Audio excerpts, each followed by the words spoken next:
I never thought my 18th birthday would turn out like this. But I guess I should start from the beginning, tell you who I am and how everything led to that day that changed my life forever. My name is Sarah, and I've always felt like the second best daughter in my own family. It's a strange feeling when you grow up knowing that your mother has another child she loves more than you. My half-sister Jessica is 10 years older than me, and she's always been my mother's favorite. I saw it in every little thing, how Mom's eyes would light up when Jessica called, how she'd drop everything to talk to her, how she kept Jessica's childhood photos prominently displayed while mine were tucked away in albums. "Mom, when is Jessie coming to visit?" I remember asking when I was 8 years old, tugging at my mother's sleeve while she was talking on the phone with Jessica. "Not now, Sarah," she'd say, waving me away. "Your sister is very busy with college." That was always the answer. Jessica was busy with college, then with her career, then with her life in another state. But Mom would visit her regularly, leaving me behind with my dad, who tried his best to make up for my mother's emotional absence. Every time Jessica called, Mom would immediately excuse herself from whatever we were doing, even if we were in the middle of dinner or watching a movie together. Once, she even left my school play halfway through because Jessica called with important news. The news? Jessica had bought a new car. The story of our family is complicated. My mother was married before, had Jessica, then divorced and married my father. When I was born, Jessica was already 10. I barely remember her living with us. She left for college when I was 8 and never really came back home. But even during those 8 years, the difference in how Mom treated us was clear as day. Jessica got new clothes while I got hand-me-downs. Jessica's achievements were celebrated with parties, while mine got a simple good job if I was lucky. My father was my rock, the one person who made me feel truly loved and wanted. He'd always make time for me, help with my homework, attend my school events, and just listen when I needed to talk. But then, 3 years ago, everything changed. He died unexpectedly, and with him went the last barrier between me and my mother's cold indifference. The change in her was dramatic. If before she'd occasionally show me affection, after Dad's death, she became distant, sometimes not speaking to me for days. Thank God for my grandfather, my dad's father. He stepped in when Dad died, becoming my primary support system. He's the kind of grandfather who remembers every important date, shows up to every school event, and always has a warm smile ready for me. When Mom would leave town to visit Jessica, sometimes for weeks at a time, he'd make sure I wasn't alone. As my 18th birthday approached, I decided to keep things simple. No wild parties or elaborate celebrations, just a family gathering at our house. Despite everything, I still wanted to try to bring our fractured family together. Maybe, I thought naively, turning 18 would finally make Mom see me as an adult worthy of her attention. I spent a week planning everything. Grandfather had given me $1,000 to organize the celebration, and I was determined to prove I could handle it like an adult. I bought all the food myself, ordered a beautiful cake, and decorated the house. I made sure to get all Mom's favorite dishes, hoping it would make her happy. I even called Jessica, hoping that maybe, just maybe, she'd want to be there for this important milestone in my life. "Hey, Jess," I said when she picked up, trying to keep my voice steady. "I'm having a small birthday party next weekend. Would you like to come?" "Oh, Sarah," she replied, her voice distant and cold. "I've got my own things going on, can't make it, sorry." Click, she hung up before I could even respond. I stood there, holding my phone, feeling that familiar ache in my chest. What had I ever done to make her dislike me so much? Was it just because I was the child from Mom's second marriage? Or was there something fundamentally wrong with me? But the real blow came the next morning at breakfast. Mom walked into the kitchen while I was going over my party checklist one last time, making sure everything would be perfect. "Sarah, I need to tell you something," she said, not even looking at me as she poured her coffee. "I won't be at your party tomorrow. Jessica just bought a new apartment, and she's having a housewarming party tomorrow. I'm leaving tonight to help her prepare." The world seemed to stop for a moment. Mom, it's my 18th birthday, I said, my voice barely a whisper. The housewarming can wait, can't it? She finally looked at me, her eyes cold. I've already decided. Jessica's housewarming is more important to me. She's more important to me. You're old enough to understand that. The words hit me like physical blows. I'd always known, deep down, that Mom loved Jessica more, but hearing her say it so bluntly. I ran to my room, tears streaming down my face, my breakfast forgotten on the kitchen table. Through my tears, I could hear her packing her suitcase in the next room, humming cheerfully as if she hadn't just shattered my heart. Through my tears, I made one last desperate attempt. I called Jessica again, hoping she might help, hoping that maybe, just maybe, she had a shred of sisterly feeling for me. Jessica, please, I said into the phone, trying to keep my voice from breaking. Can't you reschedule your housewarming party? It's my 18th birthday. Sorry, sis, she replied, her voice completely devoid of sympathy. My boyfriend can only make it tomorrow. He's leaving for a business trip the next day. I took a deep breath, gripping the phone tighter. Then could you at least ask Mom to stay? She's choosing your housewarming over my birthday. Don't you think that's wrong? There was a short laugh on the other end of the line. Look, Sarah, I wouldn't do that even if I wanted to. And I don't want to. Mom's always loved me more than you, that's just how it is. You need to accept it and move on. Stop trying to change things that can't be changed. With that, she hung up, leaving me with nothing but the dial tone and my shattered hopes. I sat on my bed, feeling numb, as I heard Mom moving around downstairs, humming happily as she packed her suitcase. The sound of her joy at leaving me felt like a knife in my heart.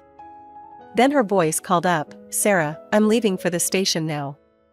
You're an adult, you can handle the party yourself. I'll be gone for a week. The front door slammed before I could even respond. Through my bedroom window, I watched as she got into a taxi, not even glancing back at the house. She was checking her phone, probably texting Jessica, a smile on her face as the taxi drove away. And just like that, I was alone. I spent that evening, the last evening of my childhood, sitting in our empty house, surrounded by the decorations I'd put up with such hope.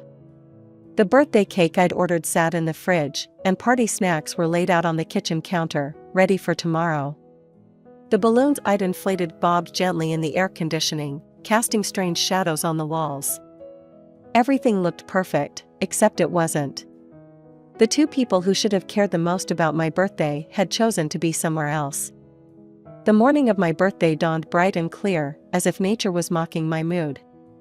I got up early to make final preparations for the party, forcing myself to put on a brave face. I checked the food one last time, adjusted the decorations, and tried to practice my smile in the mirror. I didn't want my guests to see how hurt I was.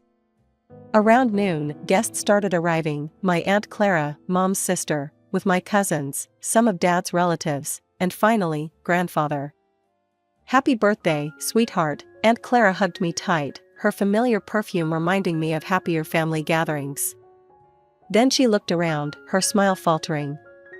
Where's your mother? I swallowed hard, my practiced smile threatening to crack. She went to Jessica's housewarming party. In another state. The room went silent. Aunt Clara's mouth fell open, and I saw my cousins exchange shocked looks. The atmosphere suddenly became thick with tension. She what? My aunt asked, clearly stunned. Her hands were still on my shoulders, and I could feel them tighten with surprise. Left yesterday, I managed to say, fighting back tears. Said Jessica's housewarming was more important. She'll be gone for a week. Grandfather's face darkened, and I saw something flash in his eyes that I'd never seen before, a mixture of anger and determination. He pulled me into a tight hug, and I could feel his anger and how tense he was. Well, he said loudly, his voice cutting through the uncomfortable silence, I think it's time for me to make an announcement. Once everyone was settled in the living room, Grandfather cleared his throat. The afternoon sun streamed through the windows, making his silver hair shine. First, I want to say how proud I am of Sarah. She got into college on a full scholarship, just like her father would have wanted. He paused as everyone applauded, then continued, "But that's not my main announcement. As you all know, this house belongs to me." I nodded along with everyone else. This was common knowledge. Grandfather had let us live here for years, even before Dad died. I'd always been grateful for his generosity. Today, he continued, his voice strong and clear, "I want to announce my decision regarding my will." He reached into his jacket and pulled out an envelope, the paper crisp and official looking. "Sarah, this house is now yours." The room went completely silent. You could have heard a pin drop. I stared at him, sure I'd misheard, my heart pounding in my chest. "What?" "I've already completed all the paperwork. As of today, your 18th birthday, you are the legal owner of this house." He handed me the envelope, his hand steady, his eyes twinkling. "And that's not all. When I pass, though I hope that won't be for many years yet, you'll inherit my estate, including my own house and $500,000. I sat there, stunned, the envelope trembling in my hands. The room erupted in applause and congratulations, but it all felt distant, unreal, like I was watching it happen to someone else. I opened the envelope with shaking fingers, and there it was, my name on the deed to our house, the legal language making it official and undeniable. "Grandpa," I whispered, tears welling up in my eyes, "are you sure? This is too much." He took my hand in his grip warm and reassuring. "You're my only granddaughter, Sarah. You're the one who deserves this. You're the one who's stayed, who's cared, who's shown real family values. I know exactly what I'm doing. Your father would be proud of the woman you've become." The party turned into a celebration I never expected. For the first time that day, my tears were from joy, not sadness. As my relatives congratulated me and shared stories about my father, I felt something I hadn't felt in a long time. I felt like I belonged. I woke up early the next morning, my head still spinning from yesterday's events. The house was quiet, still decorated from the party, and now, incredibly, it was mine. I walked through the rooms, touching the walls, looking at everything with new eyes. The family photos on the walls, the worn spot on the carpet where Dad used to sit in his favorite chair, the little mark on the kitchen doorframe where he'd measured my height every year. It wasn't just the house I grew up in anymore, it was my house. I was making coffee, breathing in the familiar morning scent that reminded me of peaceful breakfasts with Dad, when my phone rang. My heart skipped a beat when I saw it was Mom calling. She didn't even wait for me to say hello. "Sarah, is it true? What Aunt Clara told me about Grandpa's gift and his will." Her voice was breathless, urgent. No happy birthday, no apology for missing my party, just straight to the inheritance. I could hear the barely contained excitement in her voice. I gripped my coffee mug tighter, watching the steam rise from the dark liquid. "Yes, it's true, but why are you calling, Mom? Weren't you supposed to stay with Jessica for a week? Wasn't her housewarming party more important?" She laughed, a high, artificial sound that made my skin crawl. "Oh, sweetheart, I've been thinking about you nonstop. I feel terrible about missing your birthday. I'm coming home today, I've already bought my ticket. We have so much to talk about." "Don't rush back on my account," I said, surprised by how steady my voice was. "You should stay with your favorite daughter. After all, that's what you said I was old enough to understand." "Sarah," she sounded shocked. "Don't say things like that. I love both my daughters equally. You're just being sensitive." I almost laughed at how quickly she'd forgotten her words from just 2 days ago. "Really? Because you literally told me Jessica was more important to you when you left for her housewarming party. Or have you forgotten that conversation already?" "You're twisting my words," she protested, her voice taking on that wheedling tone she used when she wanted something. "I'll be home this evening, and we can talk about everything. Including your wonderful inheritance. This is such an exciting time for our family." After hanging up, I sat at the kitchen table, my coffee going cold, watching the morning sun cast shadows through the window. I knew why she was really coming back: the house, the future inheritance. Suddenly I was worth paying attention to. Suddenly I was important enough for her to cut short her precious visit with Jessica. As if on cue, my phone buzzed with a text from Jessica. "Hey sis. Hope you had a great birthday. I sent you a nice gift by courier, should arrive soon. Miss you." I stared at the message in disbelief, reading it over and over. In all my 18 years, Jessica had never sent me a birthday gift. She'd never even wished me happy birthday before. It was painfully obvious that she'd heard about the inheritance too. The sudden change in both of them was so transparent it would have been funny if it hadn't hurt so much. Mom arrived that evening, bursting through the door with a big smile and open arms. "Sarah, darling," she exclaimed, hugging me tightly, her designer perfume overwhelming my senses. "Happy birthday. I'm so sorry I missed your party, but I'm just so proud of you. My little girl, all grown up and so successful. A homeowner at 18, just imagine." I stood stiffly in her embrace, remembering how she'd left without a backward glance just 2 days ago. She pulled back, still beaming, and started rattling off compliments about how mature I was, how well I'd done in school, how proud she was of my full scholarship. Each word felt calculated, rehearsed, like she'd practiced them on the train ride home. "I'll make your favorite dinner tonight," she announced, heading to the kitchen with the air of someone who thought they were being incredibly clever. "To celebrate your birthday and your inheritance. I'm thinking chicken parmesan. That's still your favorite, right?" There it was, the real reason for her return. And she'd gotten it wrong. Chicken parmesan was Jessica's favorite, not mine. I preferred Dad's recipe for lasagna, something Mom would have known if she'd ever paid attention. "Isn't it a bit late for birthday celebrations?" I asked, following her into the kitchen. "You made your priorities clear when you left. Jessica's more important, remember?" "Oh, sweetheart, don't be like that," she said, pulling pots and pans from the cupboards with forced cheerfulness. "You know I love you. I just had to help your sister with her housewarming, she needed me. You know how she gets about these things. And I didn't?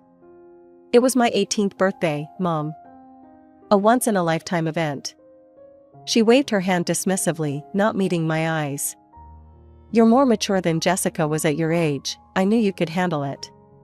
She paused, then added with a sly smile, "Besides, now that you own the house, you're quite the independent woman. We should celebrate that too." I felt sick. "So that's why you're really back? Because I own the house now?" "Sarah," she looked offended, pressing a hand to her chest dramatically. "How can you think that? I'm back because I love you. The house doesn't matter to me at all, you're my daughter." But I couldn't believe her anymore. That night, I went to bed early, but I couldn't sleep. The events of the past few days kept spinning through my mind. Around midnight, I got up to get some water and heard Mom's voice from the living room. She was on the phone, obviously thinking I was asleep. "Listen, Jessica," she was saying, her voice low but clear. "We need to be very nice to Sarah now. She owns the house, and with the old fools will leaving her all that money. Yes, I know it's a lot of money, but we have to be smart about this." I froze in the hallway, my heart pounding, my hand gripping the wall for support. "Yes, I know," Mom continued, unaware she had an audience. "We need to make her trust us again. You need to be the perfect big sister now. Send her gifts, call her regularly, you know how to play it. Once she trusts us, we can work on getting that money from her. Maybe convince her to invest in your business idea? She's naive enough to fall for it." I stepped into the doorway, deliberately making the floorboard creak. Mom spun around, her face going pale when she saw me standing there. The phone slipped from her fingers onto the couch. "Sarah," she gasped, quickly ending the call. You misunderstood what you heard. I was just..." "Did I?" My voice was ice cold. "I think I understood perfectly. You and Jessica finally found a use for your unwanted daughter." I didn't wait for Mom to make up more excuses. My hands were trembling with a mixture of anger and hurt, but I went straight to the phone and called Grandfather. He answered on the second ring, and despite the late hour, he said he'd be right over. I could hear him already getting his keys as we spoke. "Sarah, please," Mom followed me around the house as I waited, her voice taking on that manipulative tone I'd heard her use so many times when she wanted something.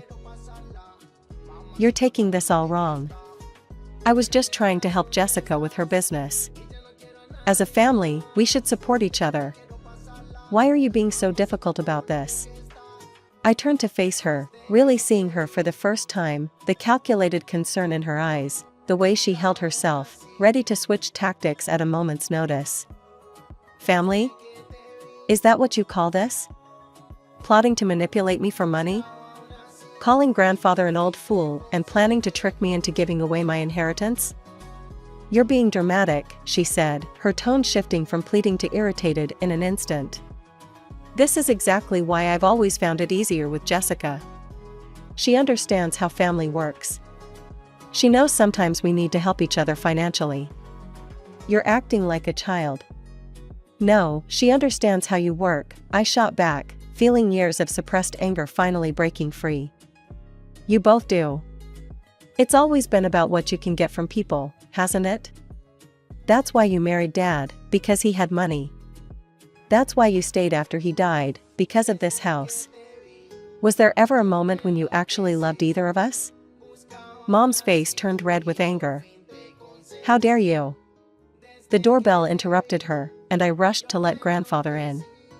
He took one look at my face and knew something was wrong. His eyes hardened as they moved past me to Mom, whose expression changed instantly, becoming sweet and concerned, like flipping a switch. "Dad," she started, but grandfather cut her off with a raised hand. "I heard everything from Sarah on the phone," he said, his voice hard and cold. "I've known for years what kind of person you are, Margaret. I let you stay in this house after my son died only for Sarah's sake. I hoped you might finally step up and be a real mother to her." I stood there, watching my mother's face change as her masks fell away one by one. She looked from me to grandfather, realizing she was losing control of the situation. The transformation was incredible, like watching a stranger emerge from behind a familiar face. "You're an old fool," she spat at grandfather, her true nature finally showing through completely. "You think you're so clever with your will and your gift to Sarah? She's just a child, she doesn't know how to handle that kind of money. She needs guidance from her family. She's more mature and responsible than you'll ever be," grandfather replied calmly, putting his arm around my shoulders. "And now, Sarah, as the owner of this house, you have a decision to make. You don't have to let toxic people stay in your life, even if they're family. Especially if they're family." I looked at my mother, really looked at her. I saw the calculation in her eyes, the way she was already trying to figure out how to turn this situation to her advantage. I thought about all the years of feeling second best, all the missed birthdays, all the times she'd chosen Jessica over me. I thought about her leaving for Jessica's housewarming party, about her cruel words, about her plotting with Jessica to take advantage of me. "I want you to leave," I said quietly, but firmly. "This isn't your home anymore. It never really was." Mom didn't go quietly. For 2 days, she ranted and raved, called me ungrateful, selfish, cruel. She brought up every sacrifice she claimed to have made for me, every moment she'd put up with raising me. She threatened to contest grandfather's will, to sue for her rights as a tenant, to make my life miserable. She tried guilt, anger, fake tears, and finally, threats. But in the end, she had no choice. The house was mine, legally and officially, and she had to go. After she left, I heard through family that she moved to Jessica's state. They tried calling and texting me a few times over the next months, always with sweet words about family reconciliation and how much they missed me. Each message was carefully crafted to make me feel guilty, to make me question my decision. But I blocked their numbers. Some bridges, once burned, should stay that way, and some toxic relationships are better left in the past. Grandfather helped me settle into my new life as a homeowner. He taught me about property taxes, home maintenance, and all the responsibilities that came with owning a house. I started college that fall, still living in my house, but spending plenty of time at grandfather's place too. We had Sunday dinners together every week, and he taught me about managing money and property. More importantly, he showed me what unconditional love really looked like. "Your father would be so proud of you," he told me one evening as we sat on his porch, watching the sunset paint the sky in brilliant colors. "You're stronger than you know, Sarah. You stood up for yourself when it mattered most." I thought about everything that had happened since my 18th birthday. In just a few months, my whole world had changed. I'd lost a mother and sister, but in a way, I'd never really had them to begin with. What I did have was a grandfather who loved me unconditionally, a home of my own, and the freedom to build my life on my own terms. I had the truth, painful as it was, and the strength to face it. "You know what, Grandpa?" I said, squeezing his hand as we watched the last rays of sunlight fade. "I think Dad would be proud of both of us. You did what he would have wanted, you protected me, not just with the inheritance, but by helping me see the truth. Sometimes the family you're born with isn't the family you end up with, and that's okay. Sometimes it takes losing the wrong people to make room for the right ones." As I sat there with my grandfather, watching the sky turn from pink and gold to deep purple, I knew I'd be all right. I was finally free to be myself, without trying to earn love from people who were incapable of giving it.